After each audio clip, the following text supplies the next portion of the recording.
쿠팡 대표에게 전화번호를 묻자 개인정보라는 답이 돌아왔습니다. 미국에선 이 정도 유출은 불법이 아니라고 주장했습니다.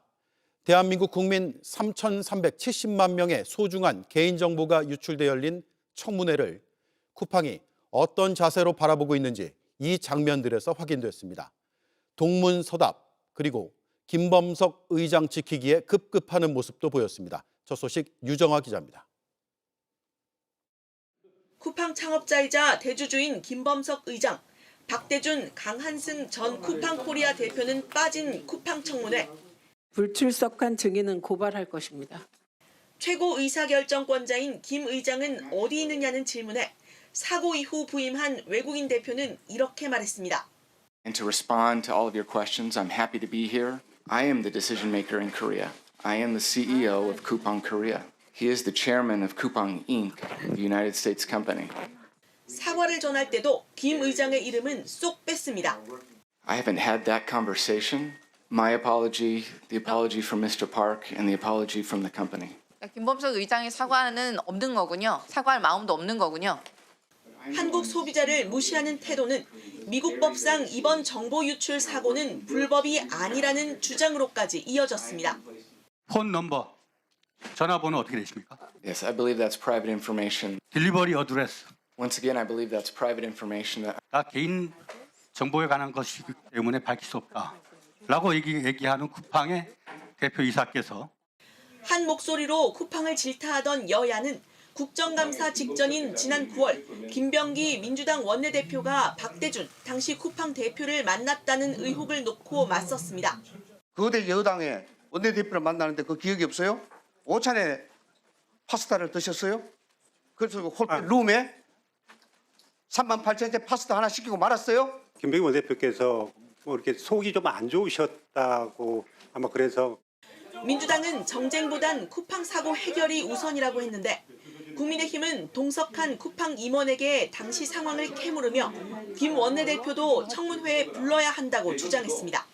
JTBC 유정화입니다. 통일교에서 불법 정치자금 1억 원을 받은 혐의로 구속된 권성동 국민의힘 의원에게 징역 4년이 구형됐습니다. 특검은 특정 종교단체와 결탁해 헌법 가치를 훼손했다며 반성하지 않은 태도로 일관해 중형이 불가피하다고 밝혔습니다. 정수아 기자입니다. 특검이 권성동 국민의힘 의원에게 징역 4년과 추징금 1억 원을 선고해달라고 재판부에 요청했습니다. 권 의원은 20대 대선을 앞둔 2022년 1월 윤영호 전 통일교 세계본부장으로부터 윤석열 전 대통령이 당선되면 통일교 현안을 국가정책으로 추진해달란 부탁을 받고 불법 정치자금 1억 원을 수수한 혐의를 받습니다. 박상진 특검보는 중진 국회의원으로서 누구보다 헌법 가치를 수호할 책무가 있다면서 특정 종교단체와 결탁해 1억 원 거액을 수수해 헌법 가치를 훼손하고 국민 신뢰를 저버렸다 했습니다. 또 종교단체가 정치권의 영향력을 행사할 수 있도록 통로를 제공했다면서 국회의원의 지위를 사적 종교적 이해관계에 종속시킨 것이라 질타했습니다. 그간 권 의원은 엉터리 소설이라며 혐의를 적극적으로 부인해왔는데 여러 번 밝힌 바와 같이 통일교 관계자로부터 어떠한 금품을 수수한 바가 없습니다. 오늘 최우진술에서도 1억을 받은 사실이 전혀 없다고 주장했습니다.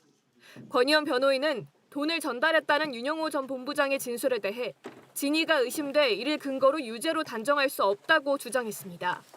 특검은 그러나 권 의원이 증거인멸을 시도하는 등 수사 때부터 법정에 이르기까지 전혀 반성하지 않은 태도로 일관해 중형이 불가피하다고 강조했습니다.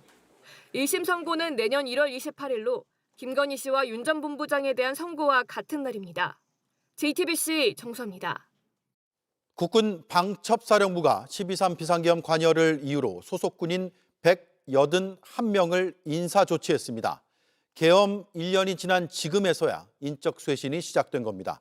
국방부가 예고한 방첩사 개편이 제대로 이뤄질지도 지켜볼 일입니다. 신진 기자입니다. 수사관들을 출동시켜서 수방사로 이송시켜라. 받아 적으라고 해서 제가 그 명단을 받아 적었고 국정원에 대공수사권을 줄 테니 이번에는 일단 방첩사를 적극 지원해라. 방첩사는 육군 특전사령부, 수도 방위사령부 등과 함께 123 비상계엄에 동원된 부대 중 하나입니다. 계엄 1년을 앞두고 지난 2달 동안 방첩사는 소속 군인 400명에 대한 근무 적합성 평가를 실시했습니다. 그중 비상계엄에 관여한 게 확인된 181명을 인사조치했다고 국방부가 오늘 밝혔습니다. 12.3 불법 비상계엄 당시 국회와 선관위 출동 등 비상계엄 관련자에 대해서 중점적으로 이루어졌습니다. 중령 및 4급 이상 29명을 포함한 31명이 원대 복귀 조치됐습니다. 소령 이하 부대원 150명에 대해서는 방첩사 내부에서 근무부대를 바꾸는 등 보직 조정을 했습니다. 국방부는 방첩사 자체적으로 인적 쇄신을 하는 차원이라고 설명했습니다. 앞서 국방부가 내년까지 방첩사 개혁을 마치겠다고 밝힌 만큼 이번 조치로 이미 해체 수준의 개편이 시작됐다는 해석이 나옵니다. 국방부는 조만간 여인영 방첩사령관에 대한 징계위원회도 열 예정이라고 밝혔습니다. JTBC 신진입니다. 네, 지금부터 4건의 단독 보도를 연이어 전해드리겠습니다. 김기현 의원 부인이 김건희 씨에게 준 로저 비비의 손가방을 어떻게 구입했는지 저희가 새롭게 취재했습니다. 267만 원 중 절반 정도는 상품권과 백화점 포인트였고 나머지는 신용카드로 결제했습니다. 카드 결제 대금은 국회의원 세비를 받는 남편 계좌에서 빠져나간 것으로 특검이 확인했습니다. 김 의원은 오늘 피의자로 입건됐고 압수수색도 받았습니다. 윤정주 기자가 취재했습니다. 가방을 맨 특검 수사관들이 김기현 국민의힘 의원의 집에서 나옵니다. 김건희 씨에게 로저비비의 손가방을 선물한 것과 관련해 김 의원의 집과 의원실 사무실을 압수수색한 겁니다. 어떤 물건 확보하셨나요? 혐의는 뭔가요? 특검은 김 의원 부부의 휴대전화기를 압수하고 김 의원이 쓰던 컴퓨터에서 관련 자료를 확보한 것으로 알려졌습니다. 이 씨는 2023년 3월 김 의원이 당대표로 당선되자 프랑스 명품 로저비비의 손가방을 김건희 씨에게 선물했습니다. 이 씨를 청탁금지법 위반으로 입건한 특검은 김 의원도 공모했다고 보고 최근 피의자로 입건했습니다. 가방 구매 경위를 확인하던 중에 김 의원이 공모한 단서를 잡은 겁니다. 취재 결과 이 씨는 2023년 3월 16일 서울 강남의 백화점에서 267만 원짜리 로저비비의 손가방을 샀습니다. 상품권과 백화점 포인트를 썼고 나머지 절반가량은 신용카드로 결제했습니다. 특히 특검은 신용카드 결제 대금이 김 의원이 국회의원 세비, 급여를 받는 은행 계좌에서 빠져나간 사실을 확인했습니다. 김 의원은 배우자끼리 사회적 예의 차원이었다고 주장해왔고 이 씨도 특검 조사에서 남편은 모르는 일이라며 주부라 카드가 남편 계좌와 연결돼 있었다고 진술했습니다. 민주당 하청업체인 민중기 특검이 얼마나 무도한 짓을 하고 있는지. 하지만 특검은 김 의원 부부가 거짓으로 해명했을 가능성에 무게를 두고 있습니다. 특검은 압수수색에 대해선 수사 필요에 의해 불가피하게 최소한의 범위에서 진행했다는 입장입니다. JTBC 윤정주입니다.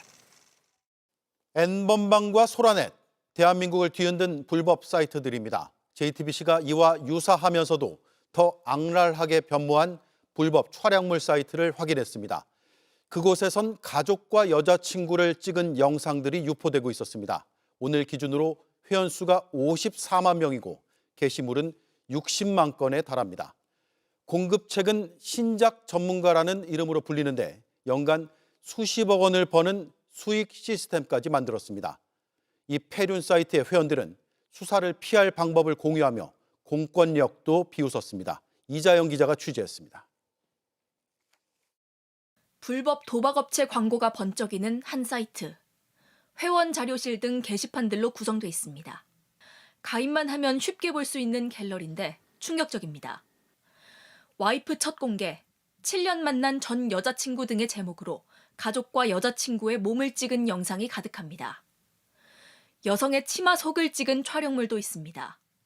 보기 좋다, 부럽다.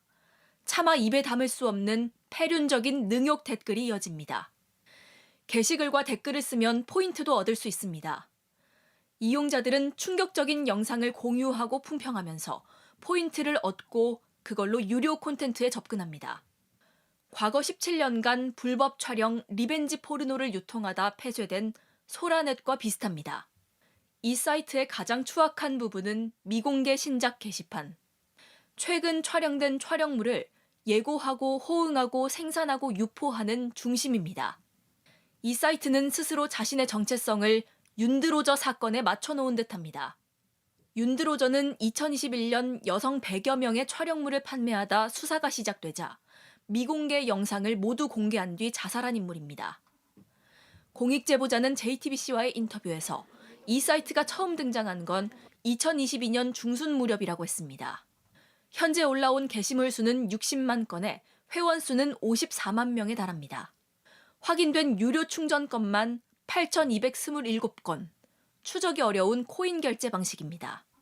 최소 충전 금액인 3만 원씩만 결제했다고 가정해도 사이트 운영자는 최소 40억 원을 벌었습니다. 확인된 IP들이 다 대부분 일반 가정 IP이고 구매했던 불법 촬영물에 대한 내역들이 여기에 지금 다 나와 있어요. 도박 사이트와 제휴하고 있어 실제 수익은 훨씬 많습니다. 더 심각한 건 아동 성착취물도 유통된다는 겁니다. 애매하다. 뭐 19살인지 20살인지 가늠하는 기준이 아닌 이런 거 보시면 누가 봐도 미성년자라고 합리적인 의심을 할 수 있는 거잖아요.